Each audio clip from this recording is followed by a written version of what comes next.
सुबह अभियान में आपका स्वागत है। पॉली क्लिनिक लाया है स्वास्थ्य संबंधी बातें। मैं एमडी खालिद, सीनियर न्यूरोथेरेपिस्ट।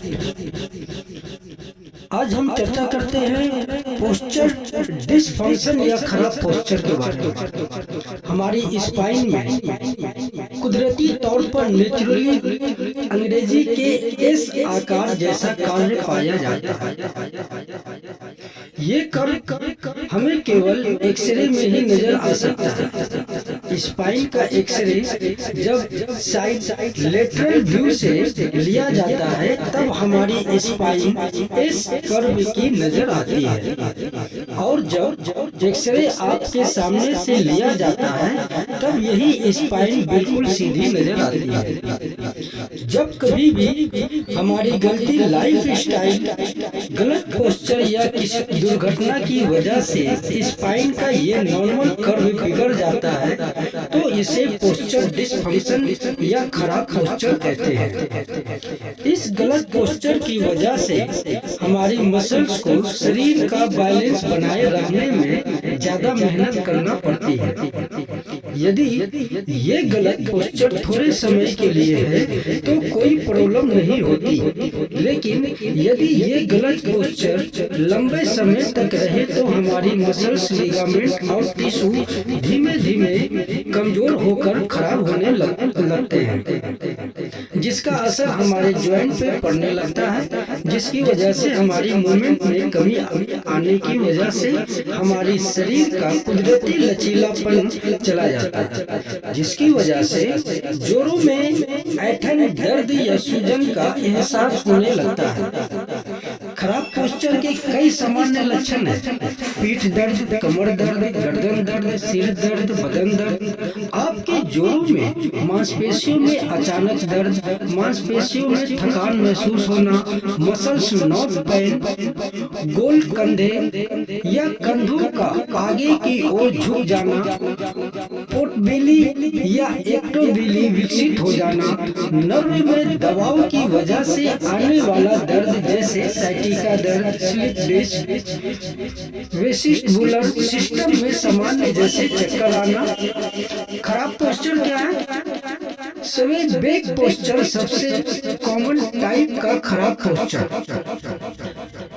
इस प्रकार के पोस्चर में हमारे पैर की ऊपरी मसल्स का बैलेंस बिगड़ जाता है, जैसे हैमस्ट्रिंग मसल्स ज्यादा ही टाइट हो जाती है और ऊपरी पैर के आगे पाई जाने वाली मसल्स ज्यादा ही स्ट्रेच, जरूरत से ज्यादा खींच जाती है, जिसकी वजह से हमारी पेल्विस बोन आगे की ओर रह जाती है और पीछे की ओर झुकने लगती है, जिसका बैलेंस करने के लिए हमारे शोल्डर आगे की ओर झुकने लगते हैं, जिसकी वजह से गर्दन थोड़ी आगे की ओर होने लगती है, जिसके कारण हमारे सारे कर्व अपने नॉर्मल आकार में नहीं रह पाते और बॉडी की सेंटर ऑफ ग्रेविटी की जगह पर बनाए रखने की कोशिश में सारी मसल्स का अलाइनमेंट बिगड़ जाता है।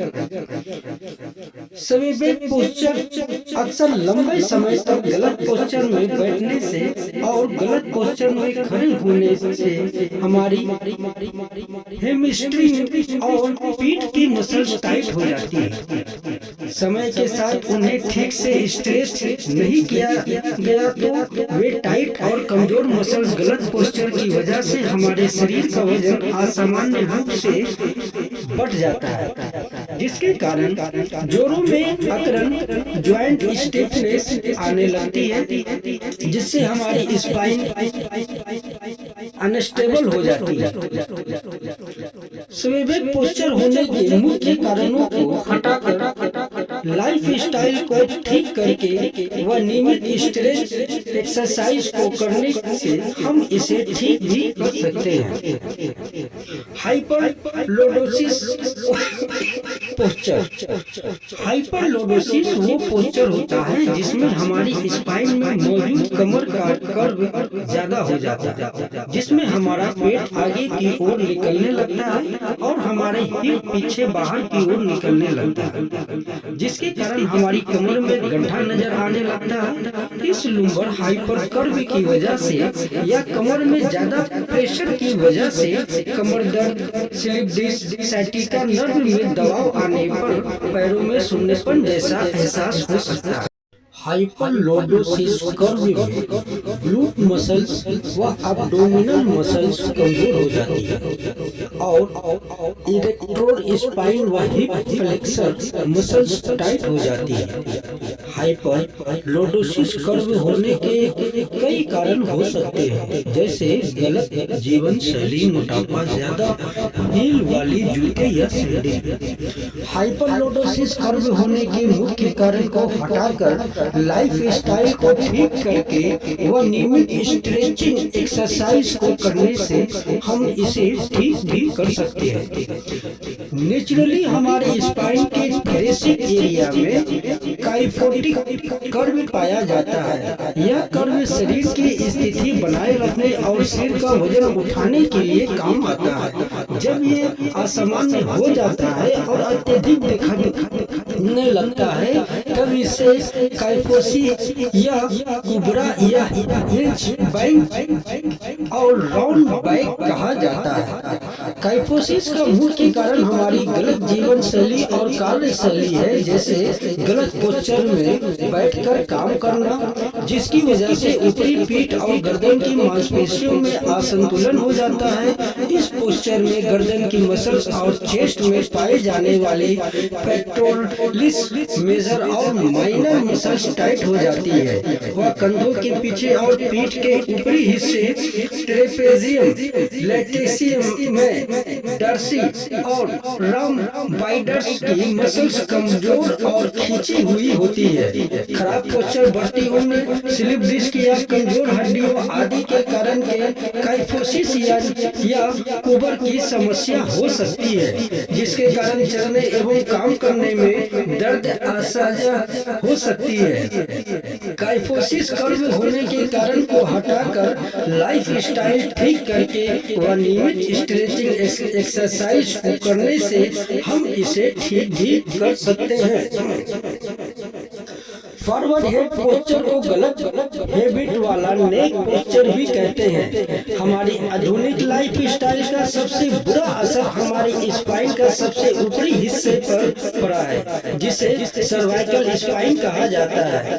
यह सर्वाइकल स्पाइन हमारे सिर को संभालने, घूमने, रोटेशन में, साइड बेंडिंग में काफी अहम भूमिका निभाती है। लेकिन ज्यादा देर तक झुककर मोबाइल चलाना, झुककर कंप्यूटर या लैपटॉप घंटों काम करना, ज्यादा देर तक लिखा पढ़ी वाला काम करने की वजह से हमारे हेड आगे की ओर झुकने लगता है और हमारे कान हमारे कंधे से आगे की ओर जाने लगती है, जैसे फॉरवर्ड हेड कहते हैं। फॉरवर्ड हेड पोस्चर हमारी गर्दन की मसल्स पर बहुत अधिक दबाव डालता है, जिसकी वजह से सर्वाइकल स्पाइन की डिजेनरेशन या का खतरा बढ़ जाता है। फॉरवर्ड हेड पोस्चर में कई मसल्स असंतुलित हो जाती है, जैसे नेक फ्लेक्सर, रोम्बोइड व सेरेटस एंटेरियर मसल्स कमजोर हो जाती है और दूसरी तरफ पेक्टोरलिस मसल्स व अपर ट्रेपेजियस और लेविएटर स्कैपुला मसल्स टाइट हो जाती है, जिसकी वजह से कई लक्षण आ सकते हैं, जैसे गर्दन दर्द, गर्दन की मसल्स का टाइट हो जाना, सिर दर्द, गर्दन के मूवमेंट कम हो जाना, कमर में दर्द, जॉ पेन, जबड़े में दर्द, दोनों हाथों में दर्द या सुनापन, सर्वाइकल डिस्क में समस्या। फॉरवर्ड पोस्चर होने के मुख्य कारणों को हटाकर लाइफ स्टाइल को ठीक करने व नियमित स्ट्रेचिंग एक्सरसाइज को करने से हम इसे ठीक भी कर सकते हैं। इन खराब पोस्चर के अलावा high shoulder, sclerosis, head tilt आदि की भी समस्या हमारे स्पाइन के साथ हो सकती है, जिसे खराब पोस्चर होने के मुख्य कारणों को हटाकर लाइफ स्टाइल को ठीक करके व नियमित स्ट्रेचिंग एक्सरसाइज को करने से हम इसे ठीक भी कर सकते हैं। इसके लिए एक फिजियोथेरेपी से मिलकर अपनी पूरी स्पाइन का एक्सरे निकलवा कर वह समस्या के अनुसार एक्सरसाइज प्लान बनाना हमेशा एक अच्छा विकल्प होता है। अगला भाग देखने के लिए हमारे चैनल को सब्सक्राइब करें, बेल आइकन दबाएं।